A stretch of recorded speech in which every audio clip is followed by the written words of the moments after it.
Hoje eu quero falar com você que já enfrentou ou está enfrentando uma crise de fé. Você que tem coragem ou precisa da coragem de fazer perguntas difíceis para Deus. Hoje nós vamos falar sobre como a gente lida com crises de fé, com momentos onde a gente não enxerga Deus e a gente pergunta: onde o Senhor está? Até quando eu vou precisar lidar com uma circunstância tão difícil, tão desconfortável? Esse é o conflito, é o drama que Davi vive no Salmo 10. E ele diz assim: Senhor, por que estás tão longe? Por que te escondes em tempos de angústia? Em sua arrogância, o ímpio persegue o pobre que é apanhado em suas tramas. Ele se gaba de sua própria cobiça e em sua ganância amaldiçoa e insulta o Senhor. Em sua presunção, o ímpio não o busca. Não há lugar para Deus em nenhum dos seus planos. Seus caminhos prosperam sempre. Tão acima da sua compreensão estão as tuas leis, que ele faz pouco caso de todos os seus adversários. Pensando consigo mesmo, nada me abalará, desgraça alguma me atingirá, nem a mim nem aos meus descendentes. Sua boca está cheia de maldições, mentiras e ameaças. Violência e maldade estão em sua língua. Fica à espreita perto dos povoados, em emboscada mata os inocentes, procurando às escondidas as suas vítimas. Fica à espreita como leão escondido, fica à espreita para apanhar o necessitado, apanha o necessitado e o arrasta para sua rede. Agachado fica de tocaia, as suas vítimas caem em seu poder. Pensa consigo mesmo, Deus se esqueceu, escondeu o rosto e nunca verá isto. Aí a oração de Davi é: levanta-te, Senhor. Ergue a tua mão, ó Deus, não te esqueças dos necessitados. Porque o ímpio insulta a Deus, dizendo no seu íntimo: de nada pedirás conta. Mas tu enxergas o sofrimento e a dor. Observa-os para tomá-los em tuas mãos. A vítima deles entrega-se a ti. Tu és o protetor do órfão. Quebra o braço do ímpio e do perverso, pede contas de sua impiedade até que dela nada mais se ache. O Senhor é rei para todos sempre. Da sua terra desapareceram os outros povos. Tu, Senhor, ouves a súplica dos necessitados. Tu os reanimas e atendes ao seu clamor. Defendes o órfão e o oprimido, a fim de que o homem que é pó já não cause terror. Existem momentos em que nós não vemos Deus. Existem momentos em que Deus parece estar escondido de nós. E procurar e não achar Deus é talvez o maior dos nossos desesperos. E é assim que Davi está, com medo, com raiva, apavorado porque procura e não acha, porque busca o Senhor e não o encontra. Ele não vê Deus. E é essa pergunta que move o coração de Davi: onde é que o Senhor está e por que se esconde no tempo da minha angústia? Você já teve a dolorosa sensação de, no momento em que você parece mais precisar, Deus parece estar distante? Deus está longe, aparentemente, de você, e você está angustiado vendo a maldade vencer, vendo a impiedade vencer. E a pergunta é: por que o Senhor está distante? Por que parece que o Senhor está escondido? Essa é a pergunta deste salmo, e com essa pergunta eu entendo algo. Deus não tem problemas com perguntas difíceis. Este salmo começa com uma pergunta difícil de Davi. A pergunta é: por que o Senhor está longe agora? Por que o Senhor parece estar, ou por que o Senhor se esconde no tempo que eu mais precisei?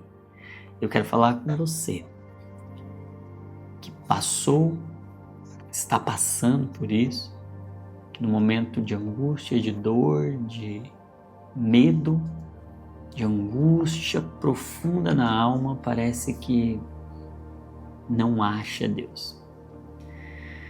Mas Davi tem coragem de fazer essa pergunta para Deus. Os porquê? Por que eu estou te procurando e não estou te achando? Por que parece que o Senhor está longe? E talvez seja um ato de muita coragem fazer perguntas difíceis para Deus.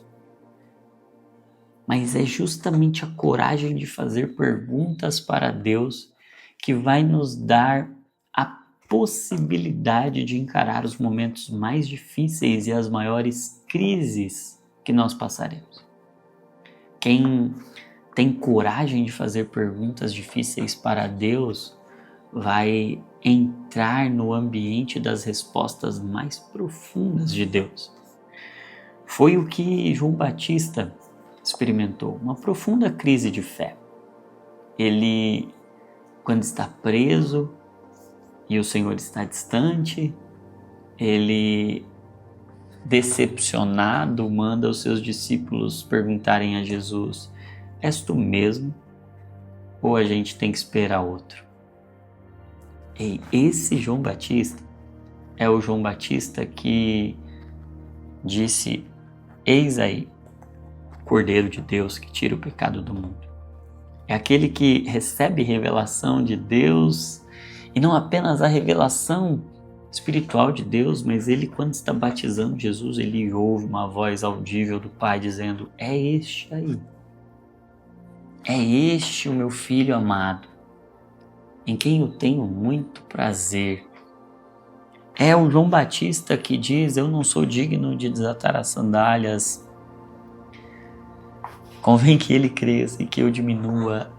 Aquele que tem tanta certeza enfrenta uma crise de fé. Talvez você jamais imaginou passar por uma crise de fé e aí está você. Grandes homens de Deus também podem passar por crises de fé. Mas a resposta de Jesus para os discípulos de João Batista e para aqueles que ouviam é uma resposta surpreendente, mostrando que Deus não se escandaliza com as nossas perguntas difíceis e que o nosso problema não é ter dúvidas, o nosso problema é duvidar. Ter dúvidas é fazer perguntas. Duvidar é descredibilizar a resposta. Jesus responde para os discípulos de João Batista: os cegos estão vendo, os mudos estão falando, os paralíticos estão andando, o reino de Deus está sendo proclamado. Mas ele fala: vocês estão vendo esse que está tendo uma crise de fé? João Batista, dos nascidos de mulher, nenhum foi maior do que ele. Jesus não rejeita João Batista porque ele tem uma crise. Deixa eu dizer uma coisa para você, você que está em crise, você que está angustiado, procurando Deus e não está achando, deixa eu dizer uma coisa para você, Ele não te rejeita porque você está em crise. Ele sabe que você está passando um momento difícil. E Ele entende de momentos difíceis. Eu quero dizer para você que está passando um momento difícil, você que está passando por uma crise, você que está perguntando por quê, você que está perguntando onde é que o Senhor está. O Senhor não está vendo. O mal está vencendo. A angústia está crescendo e eu quero dizer para você, Ele não se escandaliza com crise alguma. Ele sabe. Ele sabe. E o Salmo 10 traz respostas para você. E a primeira resposta é que quando nós não vemos a Deus, Ele ainda assim nos vê. No verso 14, Davi diz assim: Tu enxergas o sofrimento e a dor, e observa-os para tomá-los em tuas mãos. Deus está te vendo quando você não está vendo, nem a si mesmo, nem a Ele. Sabe por quê, gente? Os nossos sentimentos são enganosos. E as nossas crises têm o poder de distorcer nossa visão. Tal qual os discípulos que em meio a uma tempestade começam a enxergar um fantasma quando na verdade estão vendo Jesus. As crises distorcem a visão e nós não vemos a Deus, não porque Ele não está, mas porque os nossos sentimentos criam uma realidade paralela. E o que o salmista está dizendo é que ainda que eu não esteja te vendo, o Senhor me vê. Eu quero declarar essa verdade para você. Ainda que você não esteja vendo o Senhor, Ele está te vendo. Ele te vê quando você não o vê. Ele te vê quando você não se vê. Ele te vê em meio às suas crises de fé, onde você não vê. E o interessante é que Deus não apenas nos vê como um espectador, mas o texto diz que Ele toma em suas próprias mãos. Literalmente, as mãos dele foram gravadas, foram perfuradas, foram traspassadas com cravos profundos. E essas marcas, os cravos, estavam gravando nosso nome nas mãos dele. Para dizer assim, eu não estou distante quando você me percebe distante. Eu tomei os seus sofrimentos nas minhas mãos. Eu não sou passivo. Pode uma mãe se esquecer do filho que ainda mama e não ter compaixão dele, embora ela possa se esquecer, eu não me esquecerei de você. Veja, eu gravei você nas palmas das minhas mãos. Ele nos vê. As mãos de Jesus gravadas com cravos provam-nos que Ele não nos abandona quando nós não o vemos. Ele sempre está lá. O problema é que os nossos olhos estão tapados pelos nossos sentimentos enganosos, pela nossa realidade limitada. Nós não o vemos, mas Ele nos vê. Mas Ele não apenas nos vê quando nós não o vemos, Ele também nos ouve quando nós não o ouvimos. A pergunta é: por que estás distante? E a resposta é: Tu, Senhor, ouves a súplica dos necessitados. Davi está dizendo: parece que o Senhor está longe, mas na realidade o Senhor está ouvindo e eu sei. Eu não sinto, mas eu creio. As crises de fé, elas vão colocar em choque os sentimentos e as crenças. E as crenças, e mais profundamente a fé, deve pregar aos sentimentos. Deus não apenas nos vê em nossas crises, mas Ele nos ouve, e quando Ele nos ouve, Ele não fica passivo. E tem algo interessante, é que Deus ama ouvir o som da nossa voz. Eu tenho 3 filhos. Se tem algo que eu amo, é ouvi-los falar: Pai, Pai. Isso explode o meu coração.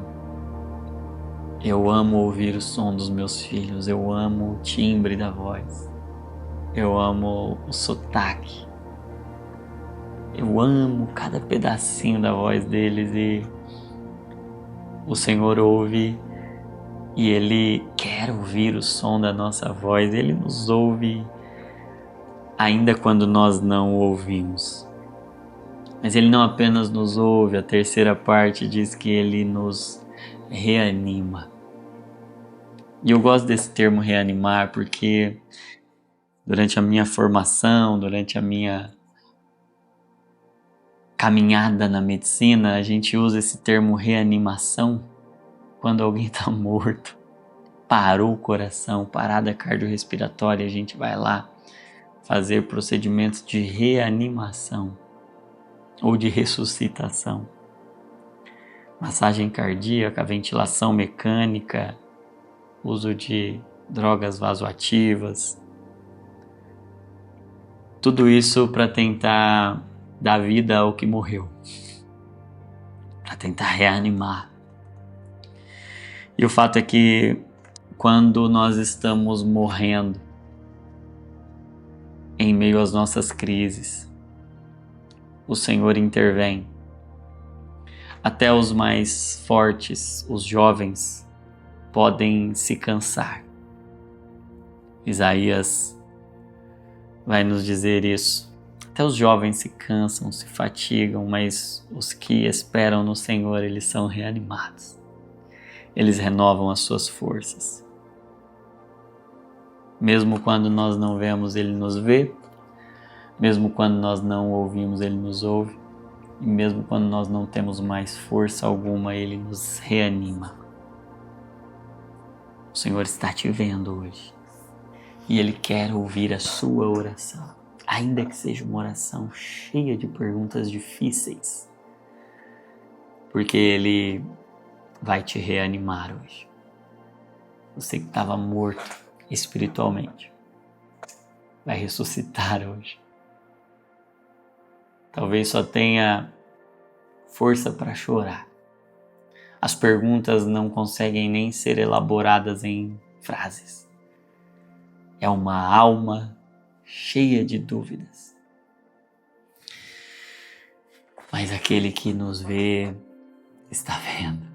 Aquele que nos ouve está ouvindo até o grito da alma que não pode ser expresso em palavras. E Ele vai ressuscitar você. Eu quero orar para que o Senhor feche essa ferida e essa crise de fé seja transformada em um testemunho de ressurreição. O Senhor vai te mostrar algo hoje. Cativeiros vão ser destruídos. Covas vão virar pontos de pregação. Porque Ele reanima. Porque Ele não está passivo. Porque as mãos dEle estão marcadas. Ele tomou o seu sofrimento nas mãos dEle. Quero orar por você. Papai, obrigado porque o Senhor nos vê quando nós não nos vemos e não te vemos. Obrigado porque o Senhor não tem problemas com perguntas difíceis. O Senhor não cobra de nós orações bonitas. O Senhor nos abre a possibilidade para orações verdadeiras. Que a verdade do nosso coração encontre a verdade do teu. Que as crises de fé que perduraram até hoje tenham uma decisão como a de Davi, de submeter a crise ao Cristo, de entregar as crises ao Cristo e poderem, pela fé, dizer aos sentimentos, ainda que eu não o sinta, Ele me sente. Ainda que eu não o veja, Ele me vê. Ainda que eu não o ouça, Ele me ouve. Ele não está passivo à minha dor. Hoje o Senhor pode ressuscitar mortos em crises profundas da alma, liberar destinos que estão presos. Obrigado, em nome de Jesus. Amém e amém. Quero encorajar você. Se essa mensagem te abençoa, deixa um comentário aqui. Escreve aí: Ele me vê quando eu não o vejo. Escreve aí: Ele me ouve quando eu não o ouço. Ele ressuscita os mortos. Comenta. Se essa mensagem te abençoou, você pode ser canal de ressurreição, compartilhando com alguém que precisa dela. Eu tenho certeza que feridas estão sendo fechadas. Esse é o 10º dia da nossa jornada. Estamos apenas no primeiro terço. É o primeiro dia de 3. Grandes coisas acontecem em 3 dias. O Senhor está ressuscitando pessoas. E Ele vai ressuscitar pedaços de você que estavam mortos há muito tempo. E você nem sabia mais que eles podiam ressuscitar. Não se esqueça que toda emoção é um convite para oração. Adquira aí o seu Salmo Terapia se você ainda não adquiriu. O link vai estar na descrição. E eu espero você amanhã para fechar feridas e abrir o coração. Deus abençoe você.